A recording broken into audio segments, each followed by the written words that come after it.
وإكرام لشأن حبيبه الكريم. أعوذ بالله من الشيطان الرجيم. بسم الله الرحمن الرحيم. إن الله وملائكته يصلون على النبي يا أيها الذين آمنوا صلوا عليه وسلموا تسليما.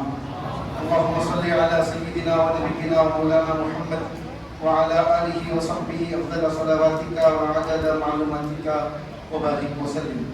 تقدس معاب صدر مسجد اور تقدس معاب جانشین عمدۃ المحدثین اشرف المحققین حضرت مولانا خواجہ شریف صاحب رحمۃ اللہ علیہ کے جانشین مولانا مفتی ادریس صاحب قبلہ دامت برکاتہ العالیہ، سید علی صاحب قبلہ کامل الفقہ جامعہ نظامیہ، مزید معزز سامعین و مکرم حاضرین، میں آپ کا زیادہ وقت لیے بغیر حکم کی بجاوری میں انشاءاللہ تعالی اس رات کی مناسبت سے چند باتیں اپنے گوشے گزار کر کے اپنی بات کو ختم کر لوں گا۔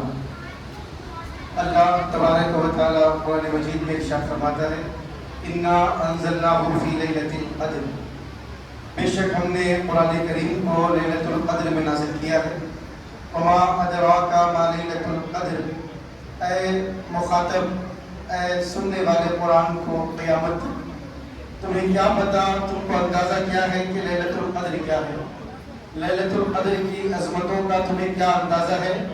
لیلۃ القدر خیر من الف شہر، لیلۃ القدر یہ وہ رات ہے جو 1000 مہینوں سے افضل ہے۔ عزیزان محترم، کیوں لیلۃ القدر کہا گیا؟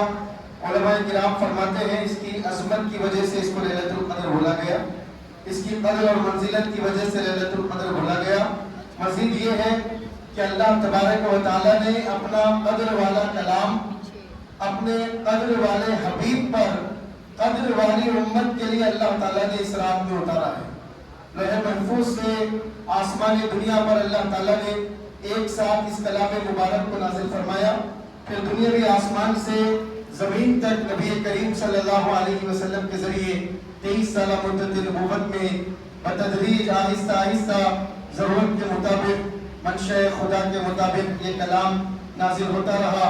تو عزیزان محترم، کلام اس ذات کا ہے جو قدر والی ہے، اس رسول پر اتارا ہے جس کی قدر کا کوئی اندازہ نہیں لگا سکتا ہے، جس کی شان اور عظمت کا کوئی اندازہ نہیں لگا سکتا ہے، اور اس امت کے لیے اللہ تعالیٰ نے نازل فرمایا ہے جو امت سارے امتوں میں سب سے افضل، سب سے اعلیٰ اور سب سے قدر والی ہے۔ عزیزان محترم، نبی کریم صلی اللہ علیہ وسلم کو اللہ تبارک و تعالیٰ نے ذرے ذرے کا علم عطا فرمایا۔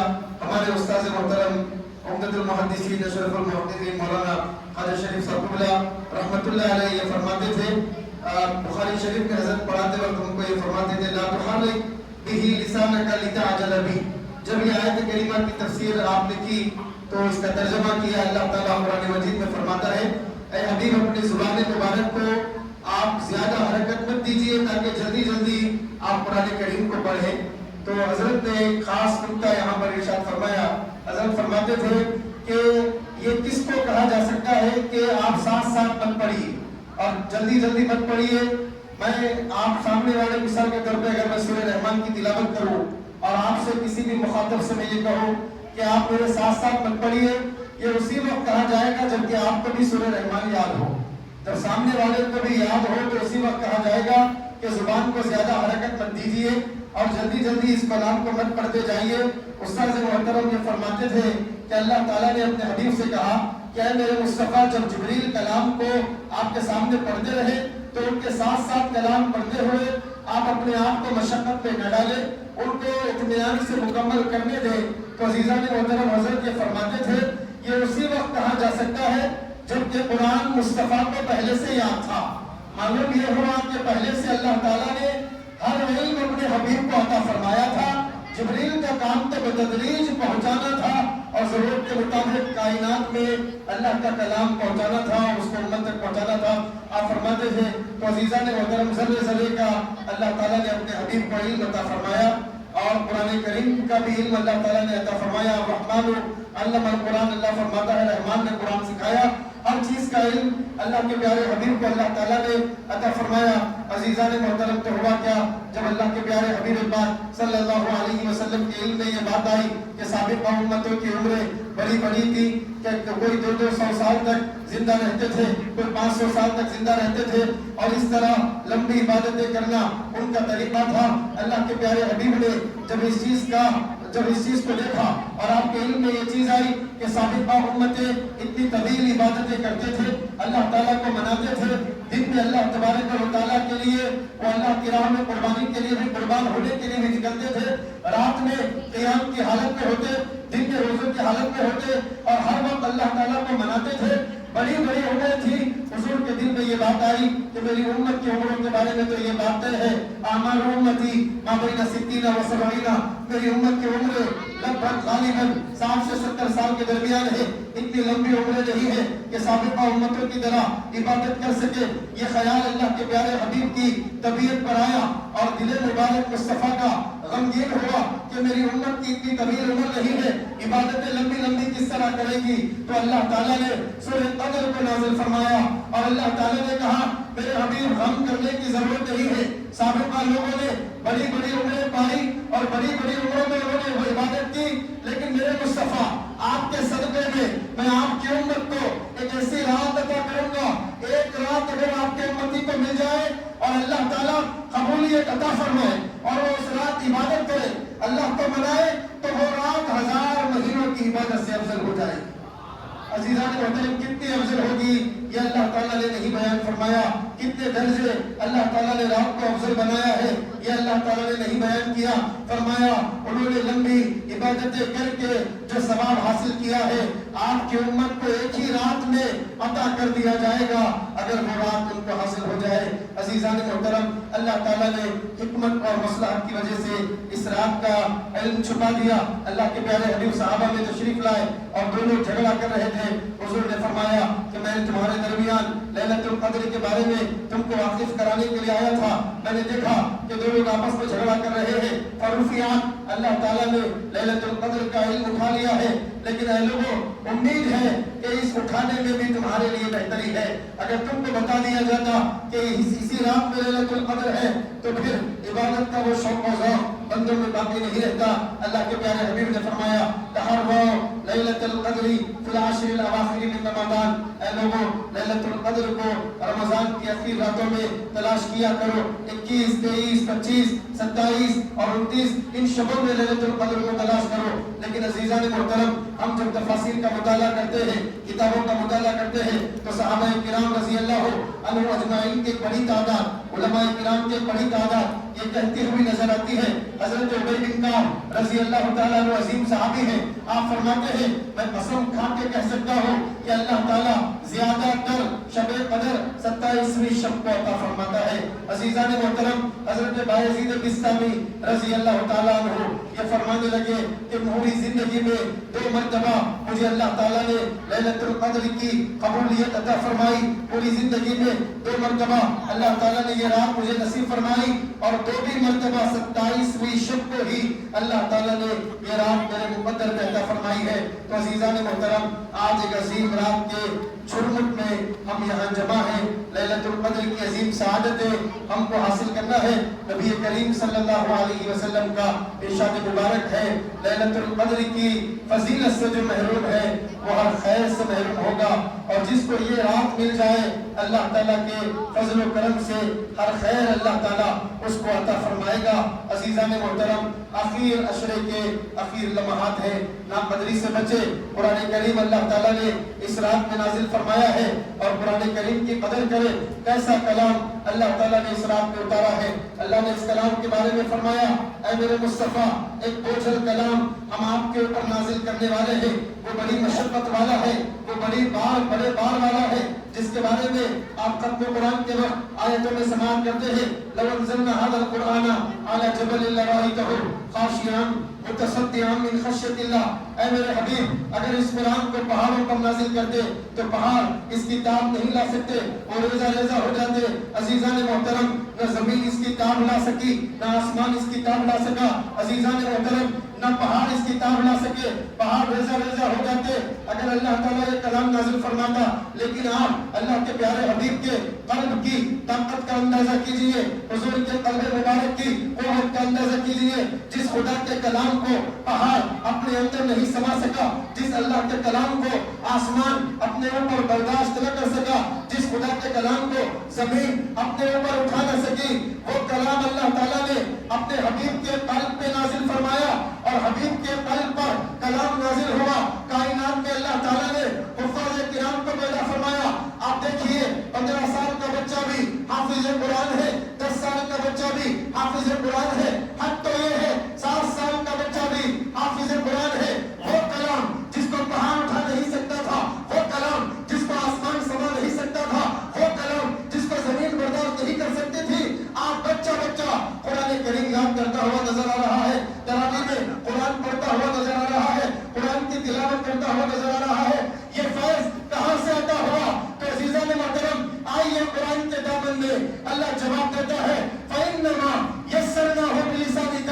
اے میرے حبیب کلام بڑی طاقت والا تھا، کلام بڑی قوت والا تھا، کلام بڑا وزنی تھا، کسی نے جرأت نہیں تھی اس کو سما سکے، اس کو برداشت کر سکے، لیکن میرا مصطفیٰ آپ کے کلام کی زبان مبارک سے یہ ادا ہو گیا۔ ہماری رحمت کو گوارا نہیں ہوا کہ جو کلام آپ کی زبان سے ادا ہوا ہے اب وہ مشکل ہے، آپ کی زبان کے صدقے میں سارے جہاں کے لیے ہم نے آسان فرما دیا ہے۔ فَإِنَّمَا يَسَّرْنَاهُ بِلِسَانِكَ۔ اے میرے حبیب ہم نے آپ کی زبان کی برکت سے اس کلام کو آسان فرما دیا ہے۔ وَلَقَدْ يَسَّرْنَا الْقُرْآنَ لِلذِّكْرِ فَهَلْ مِن مُدَّكِرٍ۔ عزیزان محترم آپ دیکھیے اللہ تعالیٰ نے اس قرآن کریم کے نزول کی وجہ سے اس رات کو عظمت والا اللہ تعالیٰ نے بنایا ہے۔ قرآن کریم کے نزول کی وجہ سے اللہ تبارک و تعالیٰ نے اس رات کو شرف بخشا ہے۔ قرآن کریم کے نزول کی وجہ سے اللہ تبارک و تعالیٰ نے یہ مقام اس رات کو عطا فرمایا ہے۔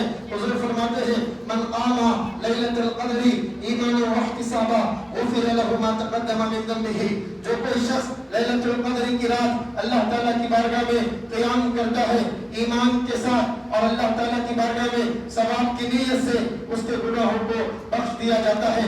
آپ یہاں پر اللہ کے پیارے حبیب کی عظمتوں کا بھی اندازہ کر سکتے ہیں۔ وہ رات جس میں قرآن نازل ہوا وہ لیلۃ القدر ہے، وہ رات جس میں قرآن نازل ہوا وہ رات عظمتوں والی ہے، وہ رات جس میں قرآن نازل ہوا وہ برکتوں والی رات ہے۔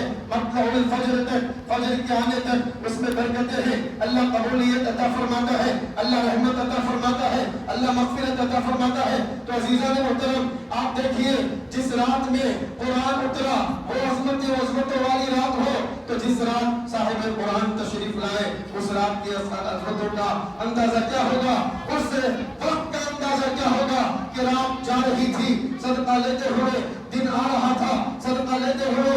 تو جس رات میں اللہ نے قرآن اتارا ہے اس کی عظمتوں کا یہ عالم ہے، تو اس رات کا اس وقت کا عالم کیا ہوگا جس گھڑی میں اللہ نے اس ذات کو اتارا ہے جس کے صدقے میں ہم کو قرآن ملا ہے، جس کے صدقے میں ہم کو رحمان ملا ہے، جس کے صدقے میں یہ دین ملا ہے۔ تو عزیزان محترم جہاں رات کی عظمتوں کو سمجھنا ہماری ذمہ داری ہے وہیں قرآن کی عظمتوں کو سمجھنا ہماری ذمہ داری ہے، تو صاحب قرآن کے مقام و مرتبے کو سمجھنا بھی ہماری ذمہ داری ہے۔ ایسا حبیب اللہ تعالیٰ نے عطا فرمایا۔ ایک بات عرض کر کے وقت میں گنجائش نہیں ہے، عزیزان محترم مختصر خطاب کا حکم دیا گیا ہے، ایک بات عرض کر کے میں اپنی بات کو ختم کر لوں گا۔ عزیزان محترم اللہ تعالیٰ نے اپنے حبیب کے قلب پر اس کلام کو نازل فرمایا ہے۔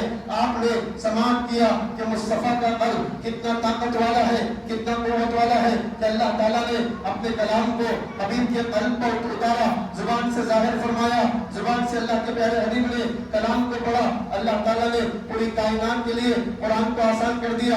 عزیزان محترم قرآن کریم کو آپ پڑھیں گے تو اللہ کے پیارے حبیب کی عظمتوں کا آپ کو اندازہ ہوگا۔ مسلمان کا ایمان کا یہ تقاضا ہے کہ وہ قرآن کی عظمتوں کو بھی سمجھے، صاحب قرآن کی عظمتوں کو بھی سمجھے، جس کے صدقے میں اللہ تعالیٰ نے قرآن عطا کیا ہے، یہ رات عطا کی ہے، ان کی عظمتوں کا بھی ہم اندازہ کریں۔ عزیزان محترم آپ دیکھیے لوگ یہ کہتے ہیں کہ حضور کے چاہنے سے کیا ہوتا ہے، اللہ تعالیٰ کی بارگاہ میں عزیزان محترم لوگ بے ادبی کر دیتے ہیں۔ حضور پاک صلی اللہ علیہ وسلم کے مقام محبوبیت کے خلاف بولتے ہیں۔ عزیزان محترم، آپ اندازہ کیجئے، لوگ کہتے ہیں حبیب کے چاہنے سے کیا ہوتا ہے۔ آپ دیکھیے قرآن کے دامن میں اللہ تعالیٰ نے جواب دیا ہے۔ تم یہ کہتے ہو حبیب چاہے تو کیا ہوتا ہے، حبیب چاہے تو اللہ قبلے بدل دیتا ہے۔ عزیزان محترم، ایک بات بس میں عرض کر کے اپنی بات ختم کروں گا۔ قرآن کریم میں اللہ تعالیٰ دوسرے پارے میں اللہ فرماتا ہے قد نرى تقلب وجهك في السماء فلنولينك قبلة ترضاها۔ اللہ کے پیارے حبیب جب تک مکہ مکرمہ میں تھے، کعبۃ اللہ کی طرف رخ کر کے حضور نے نماز ادا فرمایا۔